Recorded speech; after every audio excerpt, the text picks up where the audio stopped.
Hello everyone, my name is Shubham Sagar. So today we have to talk about this particular issue. Is there a creamy layer for SC/ST category? We talk about creamy layer, we talk about Indira Sahni judgment, we talk about creamy layer for OBC.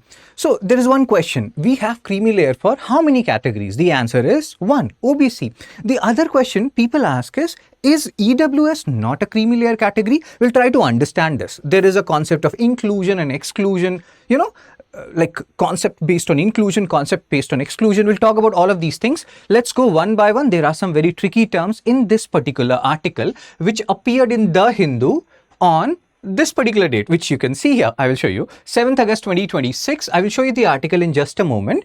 Before that, page 14, GS2 vulnerable sections. Like in GS mains paper 2, you have one particular topic which is known as vulnerable section. There you can talk about this whole concept because SC/ST people, like non-creamy layer people, they are somewhat vulnerable, so to say. Now, there is another, let's talk about one particular judgment. You will understand where I'm going with this and then we'll come to the article. So there is oh my God, just a second guys. So there is a particular judgment which is known as State of Punjab versus Davinder Singh case. So in this particular judgment, what Supreme Court said was, again, let's focus on certain terms. This particular judgment was given by 7-judge Constitutional Bench of Supreme Court. State of Punjab versus Davinder Singh 2024. What did they say in this particular judgment? Supreme Court, 7-judge. What is a constitutional bench? Constitutional bench means a Supreme Court bench comprising of 5. Oh my God, just give me a second, guys.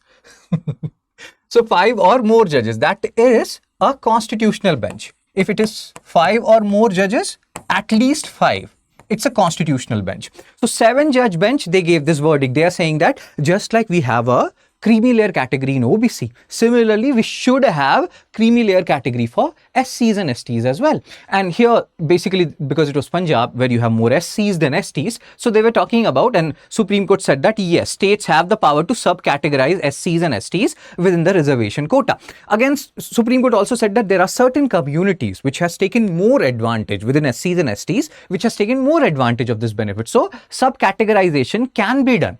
Now, in that regard, in this whole State of Punjab versus Davinder Singh judgment, so Supreme Court it's not like you have to do it. They have given guidelines to states that you have the power. If you want to do it, do it. In that regard, Center has given a statement to Supreme Court, and that will tell you whether Center want to do it or not. Now, again, before understanding this whole center rationale, what is central government saying to Supreme Court, according to this particular judgment, you have to understand there is social inequality, there is economic inequality. Economic inequality is what? Let's say I am poor right now. I may not be poor 5 years down the line, You are poor right now. You may not be poor 2 months from now. So economic inequality is a very transient category because it can change. But social inequality does not change that easily. If you go back to Gupta period, like you talk about Fahian.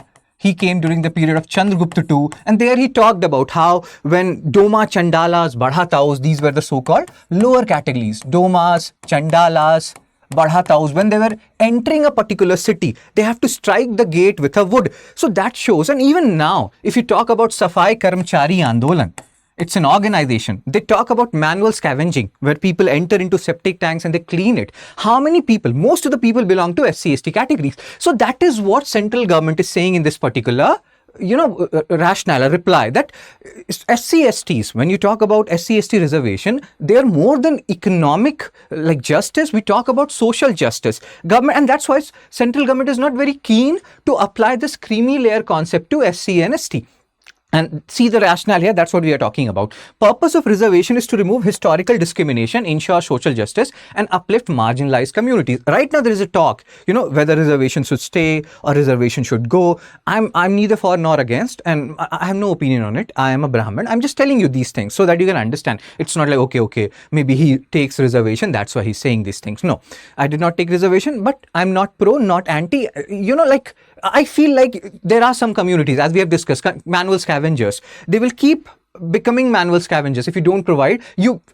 I will give you a homework. Find out how many Brahmin people, I'm a Brahmin, many of you may be Brahmin, how many Brahmin people are involved in manual scavenging, septic tank cleaning. You will realize what I am saying. So that's what Center's argument is, that the purpose of reservation is to remove historical discrimination, ensure social justice, and uplift marginalized communities. I will tell you, in Manu Smriti, there are talks like Shudra, like you talk about Varna system, you talk about Brahman, Kshatriya, Vaishya, and Shudra. Shudra is at the lowest echelon. And there in Manusmriti or some other text, it is written that Shudra is at the beck and call of others. Shudra can be made to rise at will. Shudra can be beaten at will. So you can understand, economic criteria is one criteria, transient criteria. The more important criteria is the social criteria, social justice criteria. So that's what government is saying. Reservation in government jobs and educational institution do not have a test of income. We have test of income for welfare scheme, PM Kisan, this and that, like in Manrega or unskilled manual work, which was there earlier. Now you have VBG Ramji.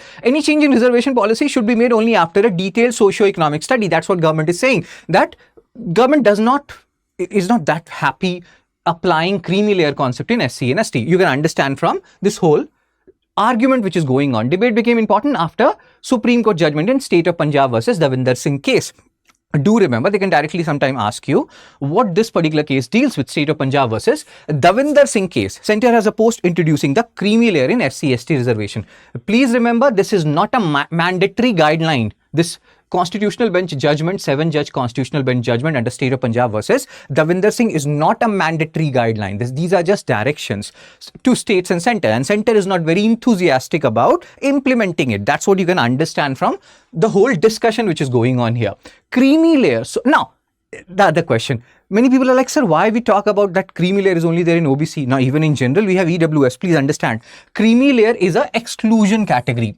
It's based on the exclusion principle. Exclusion means when we are saying somebody is in the creamy layer within OBC, we are excluding them from certain benefits which non-creamy layer people will enjoy. On the other hand, when you talk about EWS is not equal to creamy layer, guys. Why it is not equal to creamy layer? Because EWS is inclusive in nature.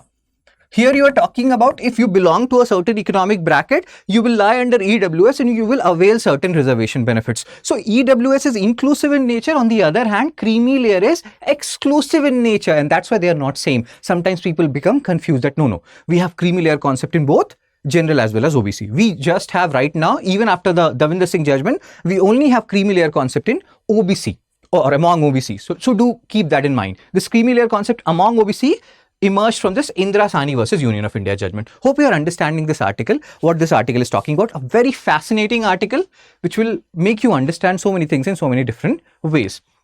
Cool. Now, this is the article which we are talking about. Page 14, GS2 vulnerable section. Government opposes income-based creamy layer in SC/ST quotas. And you can see the whole discussion. We have talked about it. And this is the article. I will urge you people, you can go through this article. MCQ 1. Consider the following statement regarding creamy layer. Creamy layer principle currently applies to OBC reservation. Creamy layer principle currently applies to SC/ST. We know second is wrong. It does not apply. Even after Davinder Singh judgment, it does not apply. These are just directions. So second, if you eliminate second, so you're left with A and C. Third, you have to check. Objective of creamy layer principle is to ensure reservation benefits reach the genuinely backward section. General statement, right? So the answer is A, 1 and 3. MCQ2, which of the following best describes the significance of State of Punjab versus Davinder Singh judgment? So what they said, abolish reservation, no. Made the creamy layer mandatory, no. Remember, it's not mandatory. Directions, upheld the power of states to subcategorize SC/ST reservation based on objective data. C is the answer, guys. Third question, which of the following best explains the purpose of subcategorization? Just give me a second. Yes, subcategorization within SC/ST reservations. Best explain. What is the purpose? Abolish reservation, no. Divide reservation equally among all, no. To increase the total reservation. To ensure that most disadvantaged communities within SC/ST receive a fair share of reservation benefits. D is the answer, guys. MCQ 4. Consider the following statement regarding union government stance on creamy layer versus. So this particular question is based on whatever we have discussed in this particular article. What is central government saying on this whole Davinder Singh judgment? Centre opposed applying the creamy layer principle to SC/ST. Centre argued that any such change should be preceded by empirical socio-economic studies. Centre has already implemented the creamy layer principle for SC/ST reservation. So now you have to do option elimination. If you know the answer, you can post it in the comment section. Very good. You can download these PDF from my Telegram channel, Fun Study with Shubh. And these are important article, guys. These judgments are actually important. So don't make a note of these judgments, like Keshwanand Bharti judgment, Shankari Prasad judgment, Davinder Singh judgment, Indira Sahni judgment, and make a note of it. And when you're making your GS, you have your GS mains paper syllabus notes and all. So categorize them accordingly. That will help you. Cool. So I will see you soon. Take care. Be blessed. Tata. Bye bye.